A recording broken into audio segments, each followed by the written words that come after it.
This video will be on air masses.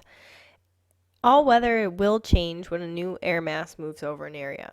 So what is an air mass? An air mass is a large body of air that has a certain temperature and certain amount of moisture. There are 5 different kinds of air masses, and you can find all 5 of these in your reference table on page 13. Maritime tropical is the first air mass we'll talk about. Maritime tropical air masses are warm and moist and originate above an ocean. You want to think about maritime as marine, okay? Anytime you see this word, I want you to think about that air having some sort of moisture or humidity to it. Tropical is easy to remember because if you live in a tropical area, your temperatures are warm. So we put both of these things together and we get maritime tropical. Maritime polar, again, think maritime as marine, is going to be cold and moist. Moist because it's maritime, and then polar, of course, means cold. So anytime you see maritime, you're thinking that that air is moist or has a lot of humidity to it. Anytime you see tropical, you're going to think that it's warm. Anytime you see polar, it's going to be cold. Continental tropical is a little bit different. Continental, think if you live on a continent, you live on land. So that air originated over the land, so that means it's going to be dry. Tropical, again, means it's going to be warm. So if there's a continental tropical air mass in an area, it's going to be warm and it's going to be dry. Continental polar, then of course, continental again means it originated over land, so it's going to be dry. And polar means that it's cold, so that air is going to be cold, dry air. There's also one called continental Arctic. Arctic meaning very cold. Okay, so this would originate way up high in the Arctic region, so very cold air mass. And then continental again means dry, so continental Arctic would be cold and dry. If you look at page 13 of your reference table, this is where you can find this information.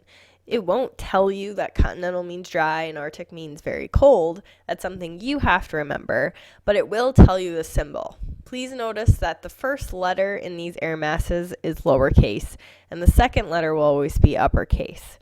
So small c, capital A stands for continental Arctic, small c, capital B, continental polar. Then we have continental tropical, maritime tropical, and maritime polar. You'll hear me refer to these as just their letters, MT, CP, so get used to what these letters mean and what kind of air they bring to an area. A source region is where an air mass originates or where that air mass is going to form. It's going to be important that not only do you know what the word means, CP, but also where this air mass would have originated from. So let's take a look at the CP air mass that would form in a cold, dry area. And any kind of CP air mass that's going to hit New York State would probably form here, and that would be in central Canada. So we would want to write our example region would be central Canada. MT air mass is also a common air mass that we're going to see affecting New York State. You can see that it's forming over a body of water and that it's going to be a warm body of water. So warm body of water right here, great source region would be the Gulf of Mexico. Another source air mass here is CT air. This is warm, dry air because it's originating over land. And this would be down near Arizona, New Mexico.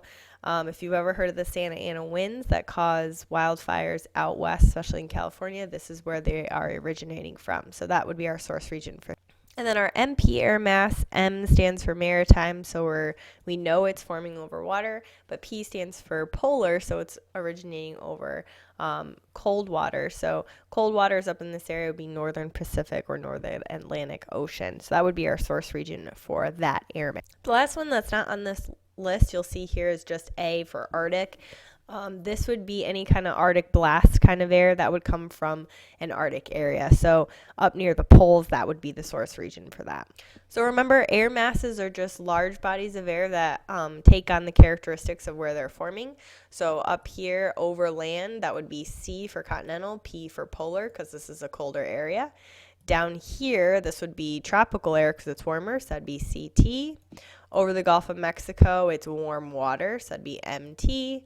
And then we could also have in our northern Pacific here MP for very cold waters but forming over water. And then if we had any kind of air forming over the Arctic here over the land, that would be CA air. Okay, and these air masses can move all over throughout the United States, and they're what's going to bring different bouts of really cold weather or really warm weather to our location. Here in this completed map, you can see that, depending upon the planetary winds, you would see these air masses moving all over. But over the past few weeks, we've had really cold weather. That's that CA air moving down from the Arctic location. The last thing I want to talk to you about today is the jet stream. The jet stream is a wandering air current high above the Earth's surface. So this is well above our normal winds. It is usually in the upper part of the troposphere. Okay, so pretty high up. The reason they're called jet streams is because jets typically fly in these. They circle the globe and usually land about the mid-latitudes, and that would be right where we are in the mid-latitudes. Their winds are really fast, so about 100 miles per hour, so that's why jets tend to fly in them. And they seldom follow surface winds, so they kind of do their own thing. But meteorologists really need to know about them because they do influence the development and movement of different storm systems. They separate different air masses. So this would be cold polar air, so CP air. This would be tropical air, so MT air. It's going to separate that.